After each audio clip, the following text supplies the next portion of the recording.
बच्चों, आज जो हमें पढ़ना है, आज हमें गॉस की थ्योरम का दूसरा एप्लीकेशन पढ़ना है, जो है अनंत विस्तार की समतल आवेशित चादर के निकट वैद्युत क्षेत्र की तीव्रता। एक अनंत विस्तार की हमारे पास क्या है, समतल आवेशित चादर है। जैसे मान लीजिए आपके जो कॉपी है, उस कॉपी का एक पेज है, लेकिन वो अनंत विस्तार का है। इसलिए अनंत विस्तार के लिए हम चित्र में आप देख रहे होंगे ऐसे ऐसे का एक हमने इसका कुछ छोटा सा भाग लिया है। तो माना हमारे पास अनंत विस्तार की एक धनावेशित चादर है, जिसके आवेश का पृष्ठ घनत्व क्या है, सिग्मा है। हमने 3 पृष्ठ घनत्व पढ़े थे, एक रेखी, एक पृष्ठी, एक आयतनी।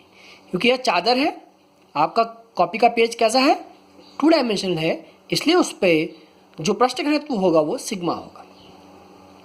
ठीक, अब हमने क्या किया है, इस पर क्या बनाया, गॉसियन पृष्ठ बनाया। अब गॉसियन पृष्ठ बनाएंगे तो उसके दोनों ओर क्या बनेगा, बेलन बनेगा।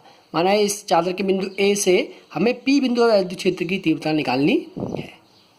ठीक, तो इसका एक सममित बिंदु हम यहाँ क्यू भी लेंगे।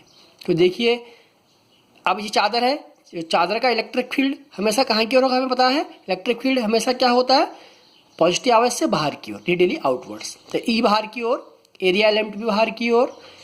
क्यू पर देखेंगे तो ई बाहर की ओर, एरिया एलिमेंट बाहर की ओर, निवृत्ति भाग हो गए। तीसरा कौन सा बने था, कल भी हमने बात की थी, वक्रपृष्ठीय भाग पर। ई तो वही रहेगा बाहर की ओर, लेकिन डीएस कहाँ की ओर, ऊपर की ओर। तो इन दोनों में थीटा कितना होगा, 0, और इसमें थीटा कितना होगा, 90 डिग्री होगा। तो अब इस गॉसियन पृष्ठ से, जो गॉसियन पृष्ठ बनाया है, इस गॉसियन पृष्ठ से होकर जाने वाला कुल वैद्युत फ्लक्स, तो फाई ई क्या होगा, देखिए,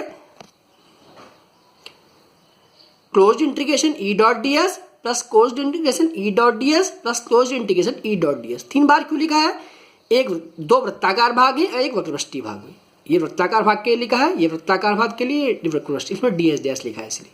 तो वृत्ताकार के लिए हमने देखा थीटा कितना आया था, 0 डिग्री, तो हम कितना रख देंगे, 0 डिग्री। ठीक, चित्र में भी देख सकते हैं, यहाँ थीटा 0, यहाँ थीटा 90। तो E D S cos 0 plus E D S cos 0 plus E D S cos 90। Cos 90 का मान हमने कल बताया था 0, कॉस 0 का कितना होता है 1, तो कॉस 0 यहाँ भी 1, तो E D S plus E D S ये कितना हो जाएगा 0। तो ई आपका हमने बताया गॉसियन पृष्ठ पर सब बिंदु, हर बिंदु पर विद्युत क्षेत्र की तीव्रता समान होती है, तो ई बाहर आ जाएगा, closed integration D S plus E closed integration D S. D S का इंटीग्रेशन क्या होता है, एस, क्योंकि हम बताया इंटीग्रेशन डी एक्स बराबर एक्स, ऐसे इंटीग्रेशन डी एस बराबर S, E into S plus E into S.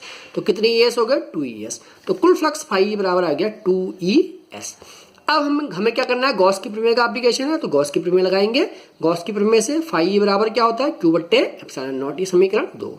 समीकरण 1 और 2 से हम देख लेंगे, दोनों फाई को बराबर कर देंगे, तो 2 ई एस बराबर क्यू बट्टे एप्सिलॉन नॉट। तो ई निकालेंगे तो आ जाएगा क्यू बट्टे 2 एप्सिलॉन 0 एस। अब हमने कौन सा पृष्ठीय घनत्व माना था, इसमें पृष्ठीय घनत्व है पृष्ठीय, तो सिग्मा बराबर क्या होता है, क्यू बट्टे एस। प्रति एकांक क्षेत्रफल पर लगने का जो आवेश होता है वह पृष्ठीय घनत्व होता है। तो क्यू बराबर क्या आ जाएगा, सिग्मा गुणा एस, बजे गुणन कर देंगे, तो ई क्यू का मान सिग्मा है, समीकरण 3 रख देंगे। तो ई बराबर सिग्मा एस बट्टे 2 एप्सिलॉन नॉट एस, एस से एस कट जाएगा, तो क्या आ गया, सिग्मा बट्टे 2 एप्सिलॉन नॉट। और अगर हमें इसे वेक्टर फॉर्म में लिखना है, तो ई बराबर सिग्मा बट्टे 2 epsilon naught N cap. N क्या मतलब इलेक्ट्रिक फील्ड की डायरेक्शन, अगर धनात्मक आवेश है तो कहाँ की ओर, बाहर की ओर, और ऋणात्मक आवेश है तो कहाँ की ओर, अंदर की ओर। तो इससे हमें क्या निकलता है, हमारा जो है कि ई जो है दूरी पर निर्भर नहीं करता। हमने दूरी मानी थी आर, देखिए चित्र में, ये आर दूरी पर हमने पी बिंदु लिया था। ये आर का हमारे डेरिवेशन में कहीं भी नाम नहीं आ रहा, कहीं भी नहीं आ रहा है डेरिवेशन में ई आर, देखिए। तो जो ई है वो दूरी पर निर्भर नहीं करता, वह डिपेंड करता है उसके पृष्ठीय घनत्व पर। उसका पृष्ठीय घनत्व जितना ज़्यादा होगा, उसका इलेक्ट्रिक फील्ड उतना ज़्यादा होगा। और अगर प्लस आवेश है तो कहाँ की ओर होगा, बाहर की ओर, और माइनस आवेश है तो कहाँ की ओर होगा, अंदर की ओर होगा।